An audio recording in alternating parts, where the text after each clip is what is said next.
राधा स्वामी। वैसे तो कबीर साहब ने हर चीज़ की पूरी व्याख्या की है।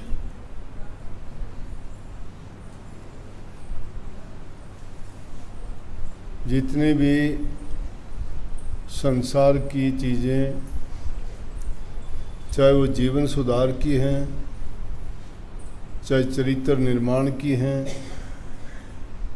चाहे भक्ति में सफलता के लिए, जो जो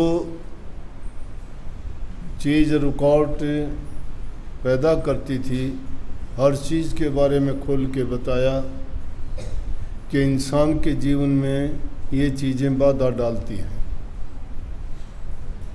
मैंने एक नहीं कहा ना, व्यक्तिगत जीवन की भी कही, पारिवारिक जीवन से संबंधित भी हैं, सामाजिक समाज में रहते हुए दायित्वों के बारे में भी है, और फिर सबसे उत्तम बात जो काम है उस पर बात कही कि नर चेत गुमानी। एक ही लाइन की व्याख्या करें तो भी बहुत है। कबीर साहब विद्वानों के विद्वान थे, दार्शनिकों के दार्शनिक थे, संतों में परम संत थे, इसीलिए उनको कुल मालिक का अवतार कहा जाता है। वाणी की उनकी व्याख्या करना कोई बच्चों का खेल नहीं, लेकिन जो भी उनने बात कही इतनी मार्मिक और इतनी गहरी बात है कि उसके अर्थ भी समझ लिए जाएं तो भी हमारा जीवन बन सकता है। उसने कहा कि नरचेत गुमानी माया ना संग चले। इंसान को तो गुमानी बता दिया। इंसान अगर सही रास्ते से भटकता है तो क्यों भटकता है, उसका मुख्य रोग बता दिया, अभिमान, गरूर, अहंकार, गुमान। ये पर्यायवाची हैं, एक ही चीज़ के नाम हैं। वो गुमान, अभिमान या जो उसको अहंकार, ये सब चीज़ें हैं क्या, एक चीज़ से संबंधित नहीं है। किसी को ऊंचे कुल का अहंकार है, किसी को धन का अहंकार है, किसी को बल का अहंकार है, किसी को जाति का अहंकार है, किसी को अपने पद प्रतिष्ठा का अभिमान है। तो ये तो उन सब के लिए कॉमन बात कह दी कि तुम अभिमानी हो। उसमें ज़रूरी नहीं कि धनवान ही हो, गरीब से गरीब आदमी भी अभिमानी है। क्यों मैं किसी की बात सुनूं? बुद्धि का अभिमान है, मेरे से ज़्यादा कौन जानता है, अभिमान है, गुमानी है वो भी, ये ना सोचना। लेकिन सबसे बड़े मूर्ख उनको मान लिया कि अभिमान में पड़ के तुम जिस चीज़ को बड़ा मानते हो, दुनिया में निश्चित रूप से क्या चीज़ बड़ी है? माया। और माया की परिभाषा ये परिभाषा नहीं है जो हम मानते हैं। लेकिन यहाँ कबीर साहब ने उसी माया की तरफ इशारा किया है। ये माया क्या है? माया का अगर सही मायने में अर्थ लेते हो तो किसी चीज़ में किसी चीज़ का होना ही माया है। इंसान में इंसानियत, उसका बल, पौरुष, बुद्धि, ज्ञान, सब चीज़ का होना माया है। चार पैसे धोर पास होना भी माया है, बल ताकत होना वो भी माया है, जो काम अपने आप में जो काम करते हो होते हैं वो भी माया है, जो रचना का खेल है ये भी सब माया है। और ऊंची माया जो दुनियादारों ने कहा, उन पैसों को माया कहते हैं। माया, ये बात नहीं है कि माया कुछ भी नहीं है, माया के बिना काम नहीं चलता है, लेकिन वो यहीं रहेगी। ये कहिए कि तेरे संग नहीं चलेगी, ये नहीं कहा कि तू माया को छोड़ दे, त्याग दे। और वाणियों में कही होगी कि उनका संग्रह ना कर, लेकिन इस वाणी में ये कहा, अरे नर गुमानी, ये सोच ले ये माया तेरे संग नहीं जाने वाली। क्योंकि इंसान इसी चीज़ के पीछे अंधा होके भागता है। एक बार विष्णु भगवान की लक्ष्मी जी की इस बात पे जिद लगी लक्ष्मी कहने लगे मेरे भगत बड़े हैं। विष्णु भगवान बोले मेरे भगत बड़े हैं, तेरे क्या बड़े हैं? बोला अच्छा आजमा के देख ले। बोला ठीक है। विष्णु भगवान आए, साधु का भेष बनाया, सिद्ध महात्मा, घूमते हुए गांव से निकले। गांव का बड़ा आदमी था, चौधरी आदमी, पैसे वाला, धन दौलत वाला, विचार भी अच्छे, भगवत प्रेमी था, भक्तों में संतों में आस्था थी। देख के महात्मा को चरण लिए, क्योंकि विष्णु भगवान खुद रूप धर के आए थे, तो रूप भी बड़ा तेजवान था, देखने में भी बड़े यूं लगते थे, अट्रैक्शन था, खिंचाव था। और कहने लगे जी महात्मा जी कहाँ जा रहे हो? बोले भाई महात्माओं का क्या जाना आना, जहाँ कहीं भी रुक जाएंगे वहीं रुक जाएंगे। बोले आज की रात हमारे यहाँ रुक लो। बोला भाई आज की रात का काम नहीं है, मन तो चौमासा करना है, 4 महीने रुकूंगा जहाँ रुकूंगा, और एक बार जहाँ रुक गया मैं जाऊँगा नहीं। 4 महीने तक अपना भगवान भक्ति करनी, सत्संग करना, विचार गोष्ठी करनी, भक्तों को उपदेश करना, और फालतू समय में अपनी समाधि में रहना, ये तो मंजूर हो तो मैं चलूँ। ओहो धन्य हो गए, हमारे घर चलो, बहुत बड़ा मकान है, उसी में रहना, खुला है, किसी का उसमें लेना देना नहीं, सब आपका इंतज़ाम कर देंगे, सारा काम करना, किसी बात की रुकावट नहीं, कुछ भी करना, सत्संग करना, भक्ति करना, एकांतवास करना, प्रवचन करना, उपदेश देना भक्तों को। बोले चलो, चले गए। हो गए कुछ दिन रहते हुए, लक्ष्मी ने देखा कि कहाँ गए। ढूंढते ढूंढते देखा कि फलाना गांव में महात्मा बने बैठे हैं, वो भी अपने, उसने भी महात्मा का रूप बना लिया, भगतनी का रूप बना के जोड़ी ली अपने बगल में और चल दी। घूमती घुमाती उसी गांव में पहुंची, जाके उसी के बारने का आके बैठ गई दरवाजे के पास। दरवाजे के पास में बैठी हुई देख के वो आया बाहर। बोला भगतनी यहाँ कैसे? भाई चलते मुसाफिर हैं, रुक गए यहाँ 2 मिनट के लिए, प्यास लगी है, पानी मिलेगा? बोले हाँ लेके आता हूँ पानी, बैठो। वो भी बड़ी रूपवान, एक तो स्त्री जाति, भक्तनी का रूप, दिव्य शक्ति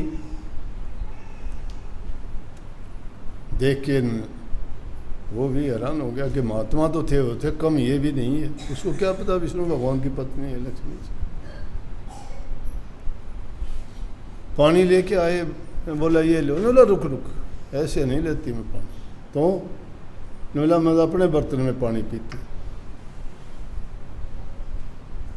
थैले में से चांदी का गिलास निकाला, पानी पिया और पानी पी के गिलास छोड़ दिया।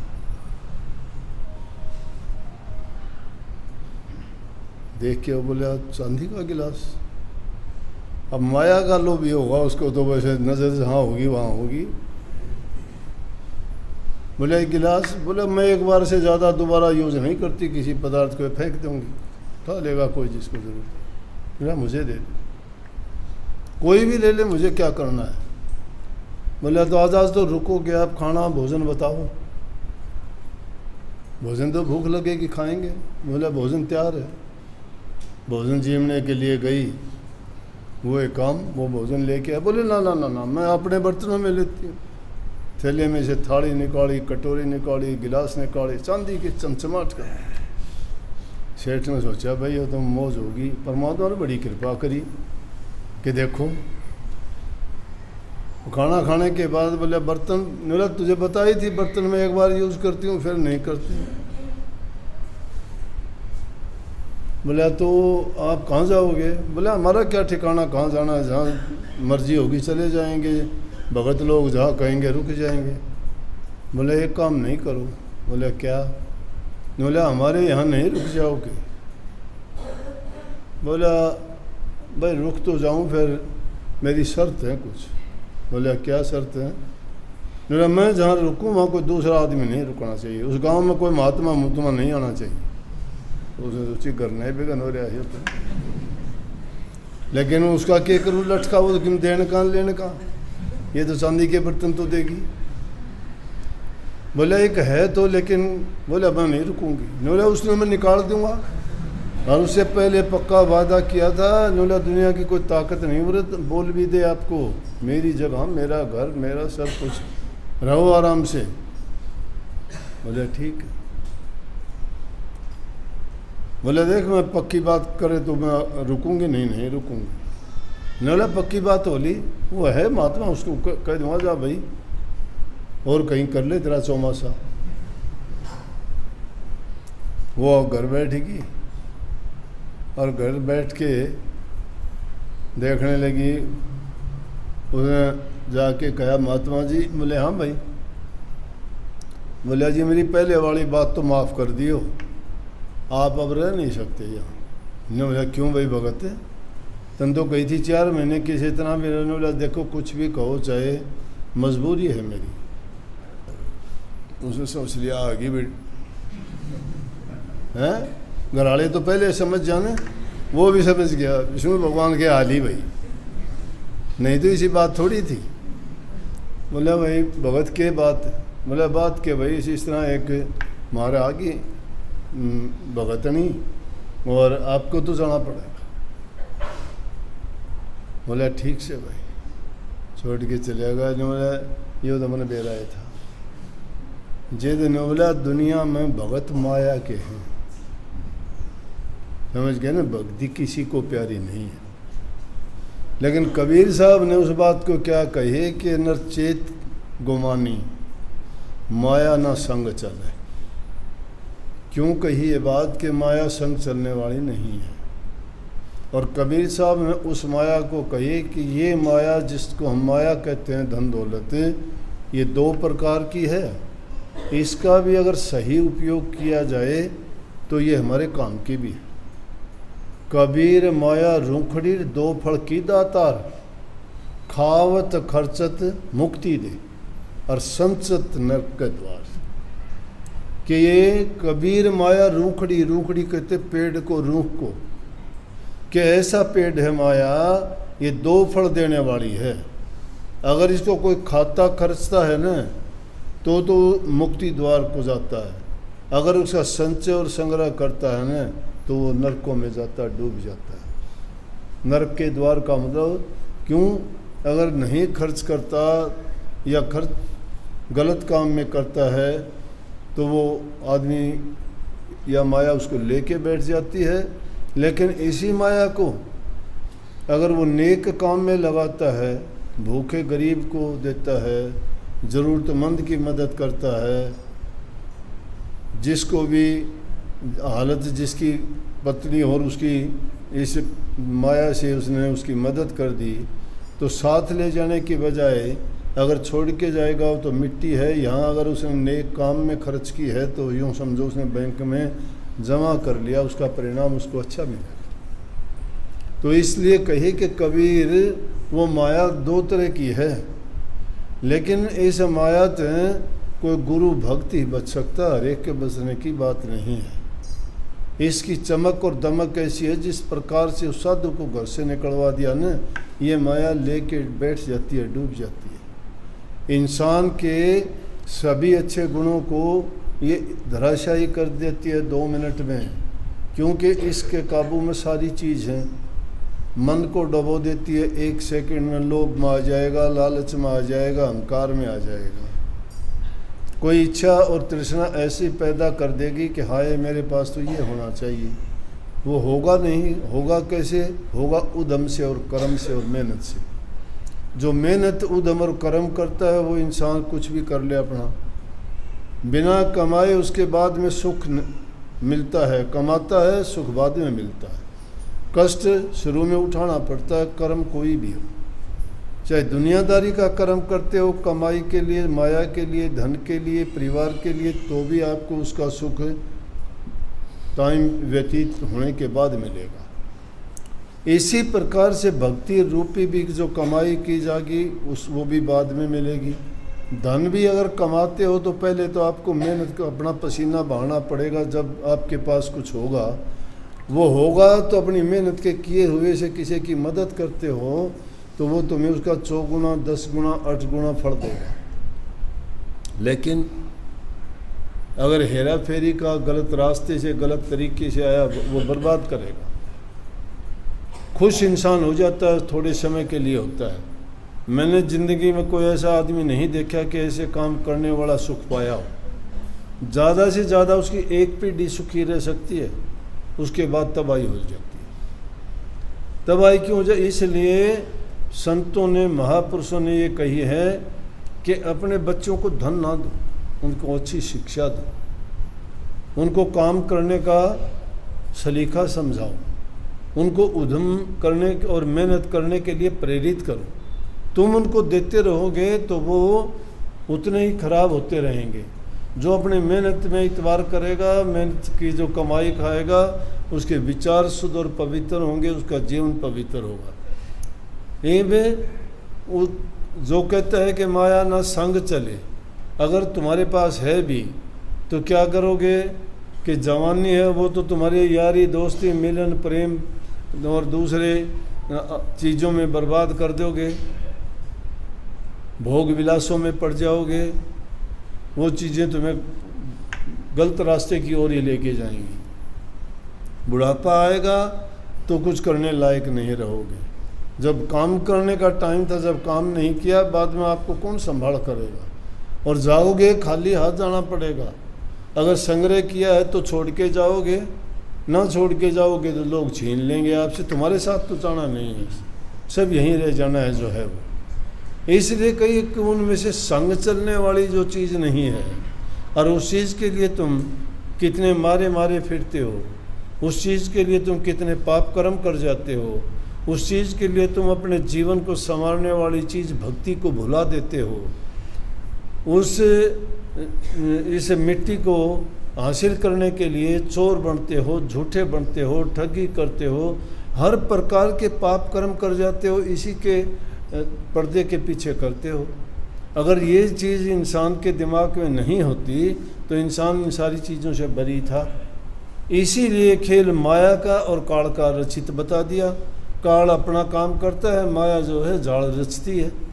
जब जाल रचती है, काल लगाता है, उसमें फंसा लेता है जीव को, तो जीव निकल नहीं पाता।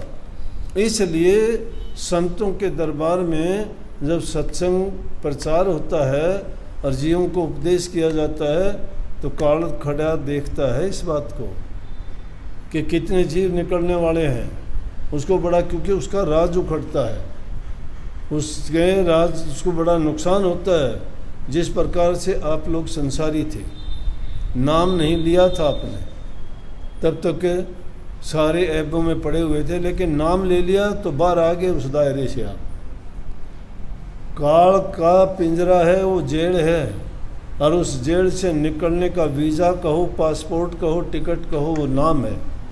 जिस भी जन को, जिस भी इंसान को पूरे गुरु से दीक्षा मिल गई, पूरे गुरु की दीक्षा का मतलब शब्द की दीक्षा, लक्ष्य भेद कहते हैं उसको। जब तक लक्ष्य भेद नहीं मिला ना, तब तक वो जीव निकल नहीं सकते। लेकिन हाँ, पूरे गुरु की शरण मिलती है, नाम तुम्हें मिलता है, कुछ भी नहीं कर पाते हो तो इतना ज़रूर है, तुम संतों के घर के जीव होते हो, तुम्हें वो ठप्पा लग जाता है। वो ठप्पा लगने के बाद वो जीव काल में नहीं जाता, ये हो जाता है ये जन्म नहीं तो अगला जन्म इंसान का मिलेगा। संतों का चेताया जीव जन्म चाहे उसको कितने भी क्यों ना लेने पड़ जाएं, लेकिन एक दिन मुक्ति होके रहेगी। ऐसा समय आएगा उसके लिए। लेकिन बेहतर तो यही होता है कि जब तुम्हारी ये जन्म मरण की बीमारी को कटवाने वाला हाजिर नाजिर होके तुम्हारे अंग संग सामने बैठ के तुम्हें वो सही वास्तविक निज घर का भेद दे के और रोज़ाना चेताने का काम करता है, तो अभी क्यों न चेतो। जो आज नहीं चेतता वो कल के बारे में क्या पता, कल क्या लाएगा, क्या होगा, क्या नहीं होगा। जो अब नहीं चेत पाए तो आगे के लिए कोई गारंटी नहीं है, उस आगे के भविष्य की ना सोचा करो। सोचो तो वर्तमान काल की ये काल है, ये काल काल समय को भी कहते हैं। जो समय के अनुसार कदम नहीं रखता, उसके साथ मिल के नहीं चलता, वो आदमी पिछड़ जाता है, काल आगे निकल जाता है। वो समय आज की तारीख है 30, ये 30 सितंबर फिर तो आनी नहीं है 2023 की, ये नहीं आएगी कभी भी। दुनिया उथल पुथल हो जाओ, कितने युग बदल जाना, ये नहीं आएगी। वो काल चलता रहेगा। काल किसी का इंतज़ार नहीं करता, इंसान इंतज़ार किया करता है शुभ घड़ी का, शुभ मुहूर्त का, शुभ दिन का। शुभ घड़ी, शुभ दिन, शुभ मुहूर्त वही होता है जिस दिन तुम शुभ काम शुरू कर दो। ये इंतज़ार मत किया करो हर घड़ी शुभ। ये हमारे दिमाग में डाली हुई पुरानी भूल है कि शनिवार को ये नहीं करना, मंगलवार को ये नहीं करना, बुधवार को ये नहीं करना, पूर्णमासी को ये नहीं करना, 11 को ये नहीं करना, ये उस दिन ये नहीं खाना, उस दिन वो नहीं पीना। सारी की सारी चीज़ें अगर सही इस्तेमाल सही समय पे की जाए, कोई चीज़ दुखदाई नहीं है। अगर ज़रूरत से ज़्यादा कोई भी काम करते हो दुखदाई हो जाएगा। अच्छे से अच्छा कितना भी स्वादिष्ट भोजन हो, ज़्यादा खाओगे दुख पाओगे। कोई अच्छी से अच्छी चीज़ पीने की हुई, ज़्यादा पियोगे ज़्यादा दुख पाओगे। ज़्यादा शराब पीने वाला ज़्यादा शराब पी के मर जाता है। ज़्यादा खाने पीने वाला अपने शरीर में अनाप शनाप चीज़ें डाल के रोग पैदा कर लेता है। ज़्यादा बोलने वाले आदमी को कोई ना कोई ज़बान में गड़बड़ हो जाती है कि नहीं हो जाती। तो हर चीज़ को संभाल के रखो। परमात्मा के द्वारा दिया गया ये इंसान का तोहफा, जो स्वयं समझने वाला और स्वयं के लिए करने वाला और स्वयं ही उसको बिगाड़ने सुधारने वाला है, इससे अच्छा अवसर कोई नहीं हो सकता। तुम्हें ना कोई दूसरा सुधारेगा ना कोई दूसरा बिगाड़ेगा। तुम खुद अपने खुद के मालिक हो। खुद बनोगे वो बन जाओगे, और खुद बिगड़ोगे बिगड़ जाओगे। अब ये किसी पे एहसान नहीं है। कभी यूँ सोचते हो कि हम आए हैं, मैं किसी से बोल लूँ, बात करूँ ना करूँ, कह दो कल को हम तेरे पास नहीं आएंगे, तू सत्संग में मेरे से बात नहीं की, मेरे से वो नहीं किया, मैं नहीं आऊँगा। मेरे लिए तो आता नहीं, कोई आता है अपने लिए आता होगा। जाओगे तुम अपने आप चले जाओगे, मुझे तो साथ लेके नहीं जाओगे। तो अपने सुधार के लिए दूसरे पर एहसान कैसा? और अपने लिए भी तुम अपना एहसान नहीं कर सकते। इसलिए इंसान को कहा नर चेत गुमानी। तुम अपना ही हित खुद नहीं कर सकता, दूसरा तेरा कौन हित कर देगा भाई? तो ये ऐसा कबीर साहब का मतलब था इंसान को चेताने के लिए कि इंसान का चोला ऐसा नहीं मिलता। लेकिन वाहियात की बातों में और बेजरूरत की चीज़ों में पड़ के तूने गुमान कर लिया, उस गुमान के सहारे तू जीवन बिताता है। ये तेरे साथ नहीं जाना, कुछ भी सब यहीं रह जाना है। यहाँ रहते हुए उन चीज़ों का उपयोग सही कर, टाइम पर कर, तो तेरा यहाँ भी सही रहेगा और जाएगा तो भी सुखाला जाएगा। सबको बहुत बहुत आशीर्वाद। राधा